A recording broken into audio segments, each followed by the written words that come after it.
영상으로 참여한 교우들에게도 큰 은혜의 시간이 되신 줄 믿습니다. 오늘 시간 우리에게 주신 하나님의 말씀입니다. 하나님의 말씀은 신약 성경 베드로후서 3장 8절부터 13절까지의 말씀입니다. 신약 387면쯤입니다. 베드로후서 3장 8절부터 13절까지의 말씀, 우리 함께 교독하실 텐데 마지막 절은 한 목소리를 같이 읽도록 하겠습니다. 사랑하는 자들아, 주께는 하루가 천년 같고 천년이 하루 같다는 이 한 가지를 잊지 말라.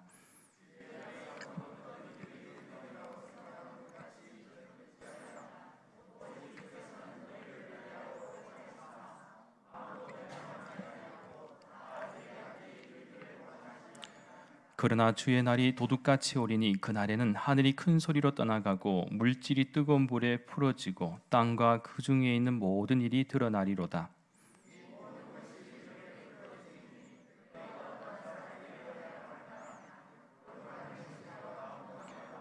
하나님의 날이 임하기를 바라보고 간절히 사모하라. 그날에 하늘이 불에 타서 풀어지고 물질이 뜨거운 불에 녹아지려니와 우리는 그의 약속대로 의가 있는 곳인 새하늘과 새 땅을 바라보도다.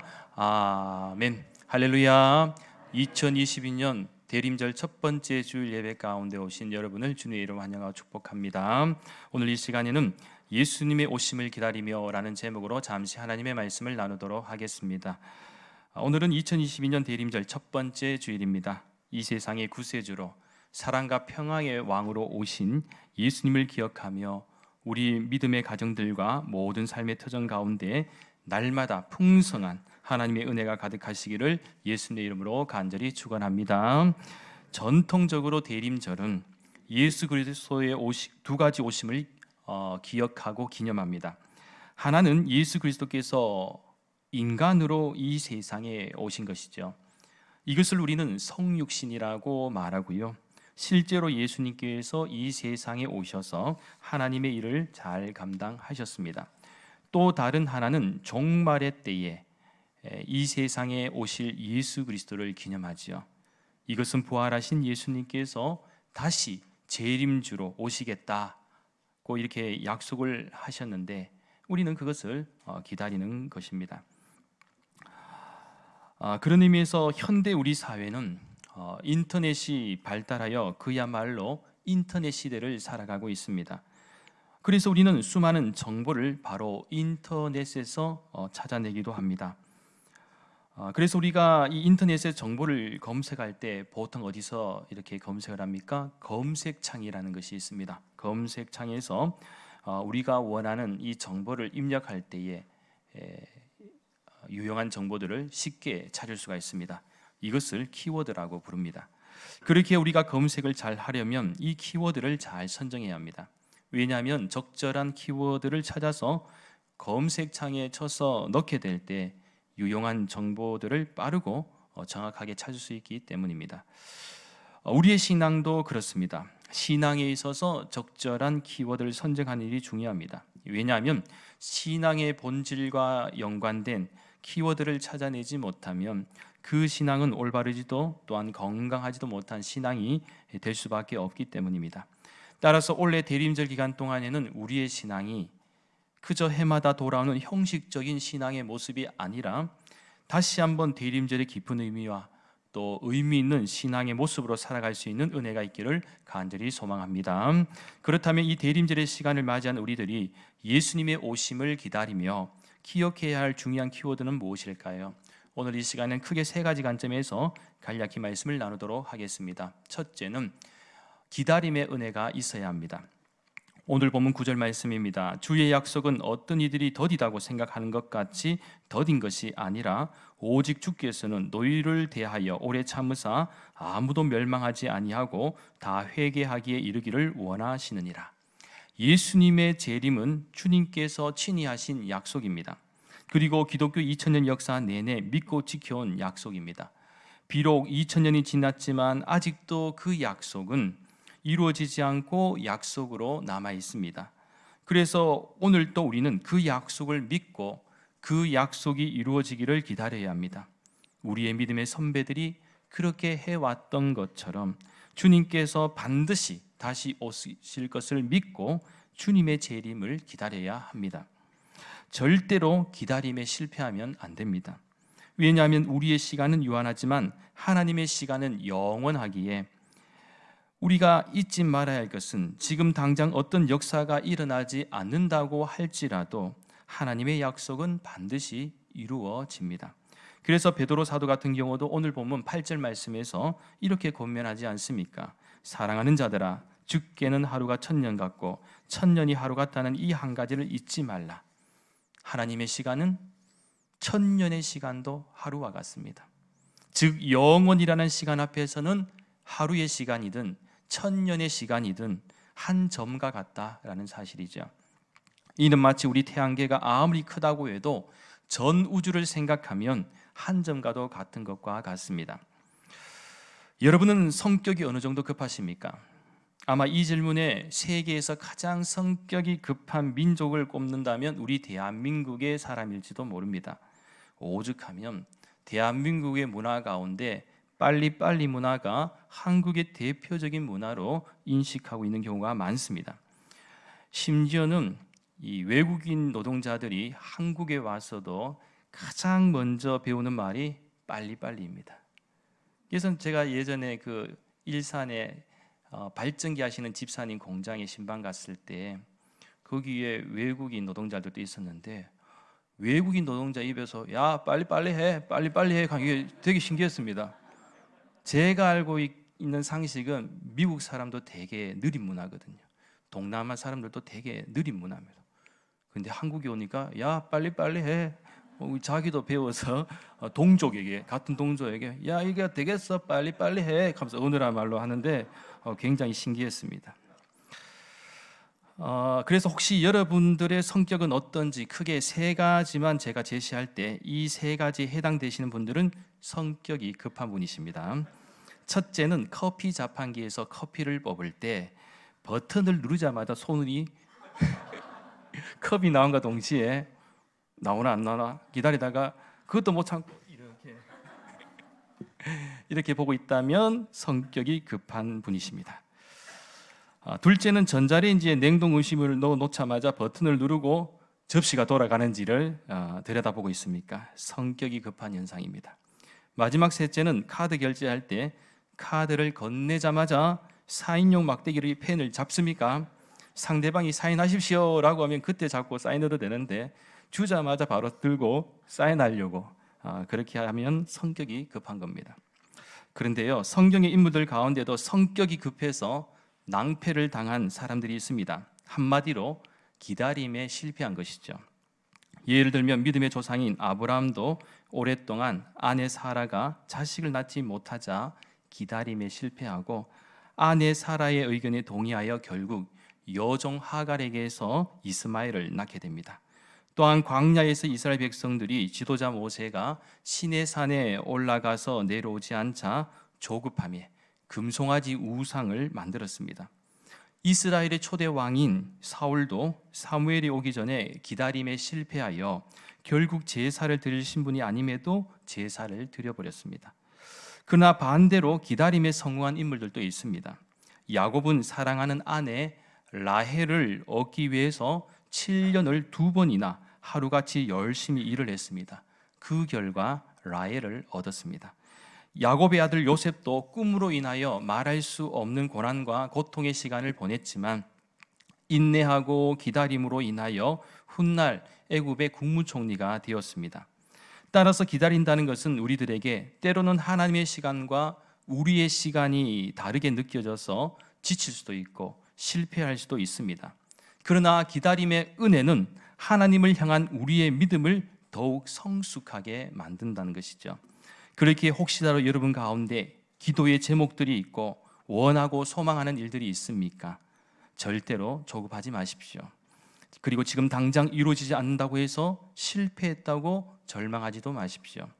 기다림의 은혜는 마치 사랑하는 사람을 기다릴 때 아무리 길어도 그 시간이 낭비처럼 느껴지지 않는 것처럼 주님이 오심은 우리를 심판하는 것이 아니라 구원을 주시기 위한 것이기 때문에 그 기다림 자체만으로도 은혜의 시간이 될 줄 믿습니다. 따라서 오늘 살아간 우리 대구 난강교회 모든 믿음의 권속들은 절대로 기다림에 실패하는 인생이 아니라 기다림에 승리하여 하나님의 놀라운 은혜와 축복을 경험하는 복된 믿음의 삶이 되시기를 예수님의 이름으로 간절히 축원합니다. 둘째는 바라봄의 소망이 있어야 합니다. 오늘 본문 13절의 말씀입니다. 우리는 그의 약속대로 의가 있는 곳에 새하늘과 새 땅을 바라보도다. 이 세상을 살아가는 사람들의 특징은 현재만 머물러 있다라는 사실이죠. 그래서 오직 현실만을 바라보며 살아갑니다. 그러나 우리 믿는 성도는 현실을 넘어서 미래를 바라보며 살아갑니다. 왜 그렇습니까? 우리는 하나님이 주실 구원의 기쁨과 부활의 소망, 그리고 하나님의 나라를 믿기 때문입니다. 그래서 현재의 삶이 아무리 고단하고 힘들어도 이 현실을 극복할 수 있는 힘과 용기는 바로 바라봄의 소망이 있기 때문입니다. 우리는 이 사람을 잘 알고 있습니다. 여러분 잘 아시는 발명왕 에디슨. 이 에디슨이 전기를 발명함으로써 오늘날 인류에게 커다란 공헌을 한 인물이지 않습니까? 그런데 이 에디슨도요, 백열등이나 이 전기를 만들기 과정까지요, 얼마나 많은 실패를 경험했는지 모릅니다. 무려 얼마나 실패를 했냐면 1만 번 이상 실패를 했다는 것이죠. 그 1만 번의 실패를 한 후에 그 한 번의 성공이 인류를 위해서 공헌을 하게 되었다는 것. 사실 친구들조차도 포기해라, 그 정도 했으면 됐다, 그 도저히 할 수 있는 상황이 아니다, 너 건강도 생각하고 아무튼 너 거기에 너무 이게 몰두해서 시간을 보낸 것이 안타깝다, 뭐 이렇게 부정적인 시선을 보냈음에도 불구하고 반드시 성공할 것이라는 소망이 있었기에 이 포기하지 않고 결국 성공을 이룰 수가 있었습니다. 그래서요, 지금도 이 세상은 이렇게 실패를 경험하면서 다시 일어선 사람들로 인하여 인류의 발전은 계속해서 이루어지고 있습니다. 사실 우리가 누리고 있는 것들은 성공한 그 수많은 실패가 더 많았다는 겁니다.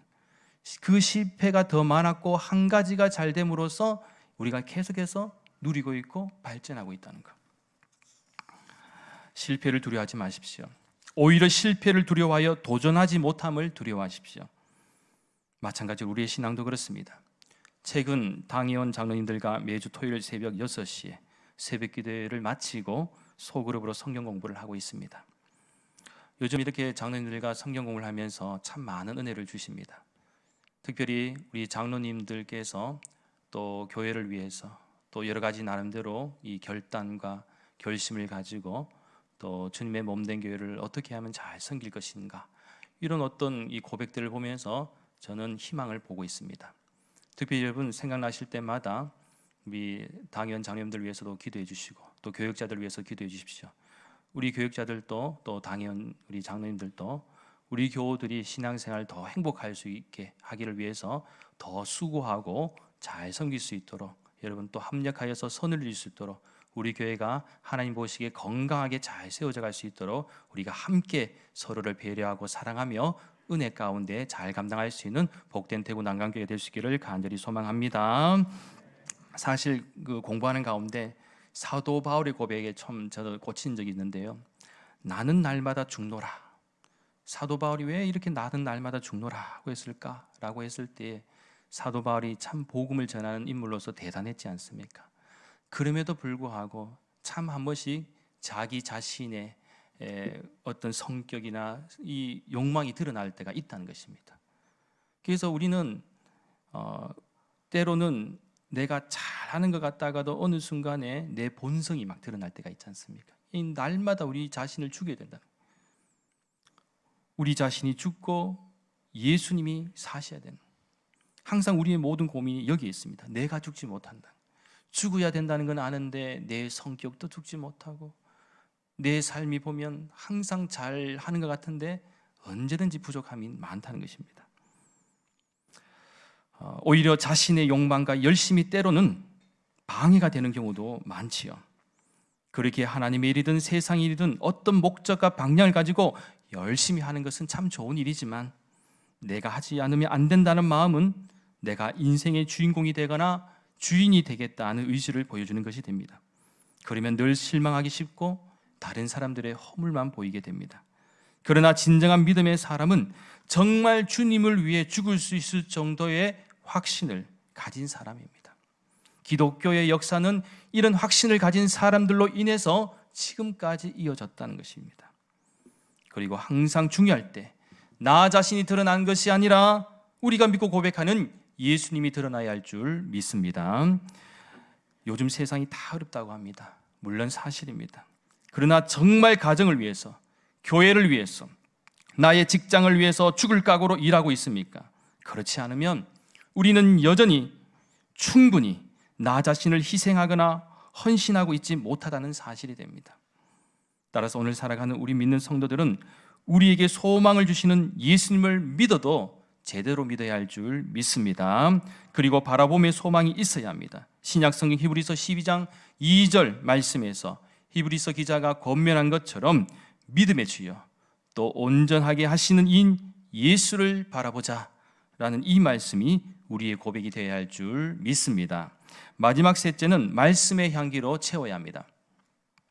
오늘 본문 11절 말씀에 주목합니다. 이 모든 것이 이렇게 풀어지리니 너희가 어떠한 사람이 되어야 마땅하냐? 거룩한 행실과 경건함으로. 우리 믿는 성도의 힘과 능력은 어디에서 오는가 하면 언제나 하나님의 말씀 안에서 옵니다. 왜냐하면 말씀은 하나님이 세상을 창조하신 능력의 말씀이기 때문입니다. 말씀으로 세상을 창조하신 하나님은 오늘 살아간 우리들에게도 생명의 말씀을 주시고 그 말씀을 따라 순종하는 인생에게 복을 주시기를 원하십니다.